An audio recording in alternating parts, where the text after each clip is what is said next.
Et voici notre circuit. La Team, ville fantôme. Notre hôtel est dans le pire endroit. Nous sommes au rez-de-chaussée. Super tôt. Ça veut dire un putain. Une vraie tortue. On va vous faire un haul. T'es surtout très Bah les petits loups, on a quitté l'hôtel, il est 8h30. Putain, on est à l'heure. Et il pleut. Mais il fait chaud. J'aime trop quand il pleut mais qu'il fasse chaud. Ça sert à rien de partir sans lui, je vous avoue. Ça y est. Je sais combien là 27, 28, 29, 30, 5 jours c'est le max. Avec Quentin, nous sommes à la plantation. Nos autoguides, c'est des téléphones. Donc ça va être trop chouette et trop intéressant d'apprendre l'histoire autour de ces lieux. Tout simplement, on est à Whitney. Ce mémorial est dédié à plus de 350 personnes qui furent maintenues en esclavage sur cette plantation entre 1752 et 1865. Leurs noms proviennent d'inventaires et d'actes de vente ou d'affranchissement. On y trouve des noms originaires d'Afrique centrale et de l'Ouest et d'autres d'Europe, donnés à ces personnes par les esclavagistes. La Grande Maison était la résidence du propriétaire de la plantation. Cette maison surélevée du style créole fut construite en 1790 par des travailleurs maintenus en esclavage, en bois de cyprès et en briques en suivant une méthode appelée briquette entre poteaux. La famille Haïdel y vécut pendant 75 ans. Les domestiques maintenus en esclavage vivaient dans les baraquements réservés aux esclaves qui se situaient autrefois derrière la Grande Maison. La plantation resta en activité jusqu'en 1975. Ce magasin fut construit après l'abolition de l'esclavage. On y vendait de la nourriture, des vêtements, des médicaments, des cigarettes et des repas froids. Julienne, Marie, Lucie, Françoise et Sally, domestiques maintenus en esclavage, travaillaient ici en 1860. Julienne et Marie préparaient les repas de la propriétaire de la plantation, Marie Azélie Haïdel. Lucie et Françoise s'occupaient du linge. Sally travaillait dans la grande maison. Ces femmes vivaient dans des baraques sur ce terrain avec leurs 13 enfants. Ursin Webre, contremaître de 1850 à 1867, vécut dans cette maison. La plantation appartenait à sa belle-sœur. Dans les plantations de canne à sucre, les ouvriers travaillaient en équipe et les contremaîtres s'assuraient de leur efficacité en ayant souvent recours à la force brute. Ursin maintenait 7 personnes en esclavage qui travaillaient comme domestiques pour sa famille. Rosalie, Célestin, Rosette, Marie-Célina, Rosa, Marie-Fidili et Augustin. Les baraquements des esclaves se trouvaient autrefois à 800 mètres d'ici. Une route passant au milieu des baraques menait au moulin à sucre. Les familles d'esclaves vivaient ensemble dans ces baraques jusqu'à ce que la mort, l'évasion ou un marchand d'esclaves les sépare. Elles cultivaient généralement un petit potager et élevaient des animaux.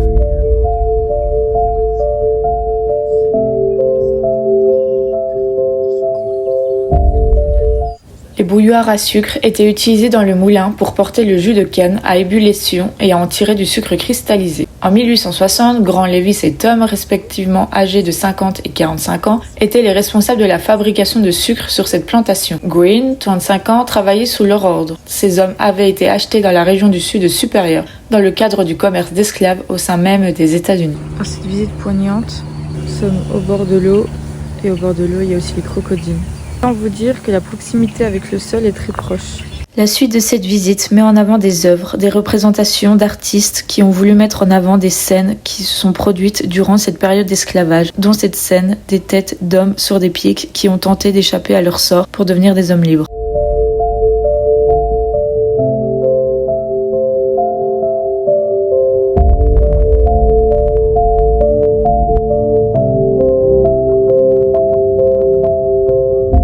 Ce mémorial rend hommage à 2200 enfants réduits en esclavage morts dans la paroisse de Saint-Jean-Baptiste entre 1823 et 1863. Ce fort taux de mortalité était dû aux maladies et aux conditions de travail rigoureuses. La souffrance des mères maintenues en esclavage était terrible. Françoise, blanchisseuse maintenue en esclavage sur cette plantation, avait déjà perdu 5 enfants à l'âge de 23 ans. 3 d'entre eux moururent en l'espace d'un mois. C'est vraiment pas simple comme visite.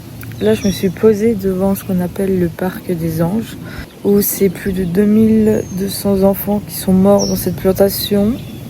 Et franchement, là, j'ai besoin d'une pause parce que depuis le début, on enchaîne, mais là, c'est trop, c'est trop. Ouais. C'était il n'y a pas si longtemps en plus. Baptisé en l'honneur de l'historienne Gwendolyn Meadow Hall, ce mémorial rappelle les noms de 107 personnes réduites en esclavage en Louisiane entre 1719, date d'arrivée du premier navire négrier dans la colonie, et 1820.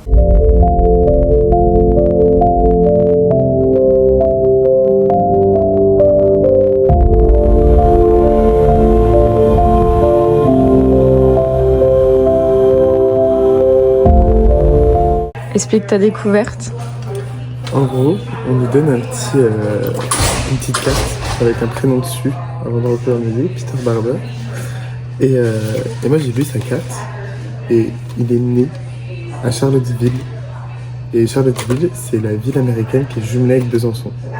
Enfin, bref, du coup ça m'a fait trop bizarre. Et je me suis dit en mode genre, je devais avoir cette carte. Toi, il est né où? Moi, j'ai Maria John. Je l'ai prise parce que c'était la fille. Elle est née ici. C'est terrifiant. On les a baladés avec nous tout le long de la visite. Ouais. Et en fait, on peut retrouver toutes les statues. Je crois qu'il y en a. Je sais plus combien il y en avait. Je crois qu'il y en avait 37. Il y avait 37 statues pour les 37 enfants qui sont décédés dans la plantation. Et bref, elles étaient un peu partout dans la plantation. Et c'était très spécial. Il conduit. J'ai dormi comme une vieille pendant 1h30 au moins jusqu'à temps qu'il change de playlist et qu'on me réveille en sursaut. Ah mais j'en pouvais plus de ta playlist. Ça m'a endormi moi. J'en pouvais plus, je suis calme. Mais alors imagine, moi qui conduis avec ta playlist, toi tu t'endors, j'avais juste envie de dormir, je trouve qu'elle est horrible ta playlist. Ah, elle est horrible. Dans le sens pour dormir. Je te jure, je suis tellement KO que en fait la voiture ça me berce. Bref, le mémorial, j'y suis allée, clairement. C'était horrible. C'est pas fait posséder pendant la Nouvelle-Orléans. Par contre, j'ai fait des drôles de rêves cette nuit, genre vraiment. C'est les premiers photos qu'on a achetés. Ah oui, on a acheté des trucs. Voilà. Ah oui, il y a un point important, on vous a pas montré de quoi on se nourrissait depuis le début du voyage. De barres chocolat, céréales avec des pommes-potes. Mais vraiment, on les balade partout avec nous, ça prend chaud. Après, on les fout dans le frigo pour qu'on en ait des bonnes le lendemain. Mais Que les deviennent durs et pas trop patouches. il y a aussi ces chocolats. Ah ouais, il y a des chocolats Elles sont qui hyper commencent à devenir des boules en bas du package. Elles sont ultra déformées, genre ça n'a aucun sens. Genre notre régime alimentaire est au max de sa forme. Après avoir fait une bonne glace au chocolat avec Quentin et un beau rototo que je n'allais pas filmer, et ben nous sommes à Pensacola dans ma famille. Ça c'est cool. Et pas filmé en fait. j'ai rien filmé du tout parce qu'on a juste profité. Donc on est arrivé, on a fait une lessive. Il y avait grand besoin d'une lessive. Qu'est-ce qu'on a fait d'autre? Eh ben on s'est promené avec les chiennes, le papa et la fille. Et après, nous avons fait des croque-monsieur. On n'a pas fait de croque-madame, juste des croque-monsieur. Oui, on n'avait pas posé de faire avec un œuf. Non, mais On on était éclatés. Ouais, ils ont pas... C'est le grand-père qui a plus kiffé. Le grand-père, il kiffe toujours. Il a adoré notre plat. Ouais, mais en vrai, je pense que la daronne et le daron aussi. C'est juste que c'était trop gros, je pense. Pas du tout, parce qu'actuellement, là, je sais qu'il y en a en tupperware dans le truc. Je suis en mode genre, pourquoi j'ai pas fini le mien? Il en a mangé un entier plus la moitié d'un. Non, j'ai pas fini le mien. Ah ouais. Un entier plus un quart. C'est vrai. On n'avait pas mangé de la journée. On n'a rien graillé de la journée, à part genre, si j'ai fait on s'est fait 2 bagels, genre, mais 2 micro-bagels qui étaient pas... C'était pas un grand plat, quoi. Pas beaucoup mangé aujourd'hui. Bah, depuis le début, on mange pas grand chose. Demain est un autre jour. C'était juste pour vous dire un peu ce que nous avons fait. Donc, on a fait les plantations aujourd'hui. On a pris la route pendant 4h30. J'ai dormi pendant 4h30 dans la voiture. J'ai fait la route pendant 4h30. Nous sommes arrivés ici. Nous sommes allés à Ross. Je l'ai emmené à Ross pour qu'il puisse trouver une paire de chaussures ou des habits qui lui plaisent pas trop cher. Après, nous avons fait les courses pour pouvoir faire à manger ce soir. Et après, voilà quoi. Journée tranquille et demain est un autre jour. Trop hâte. Voilà. Nous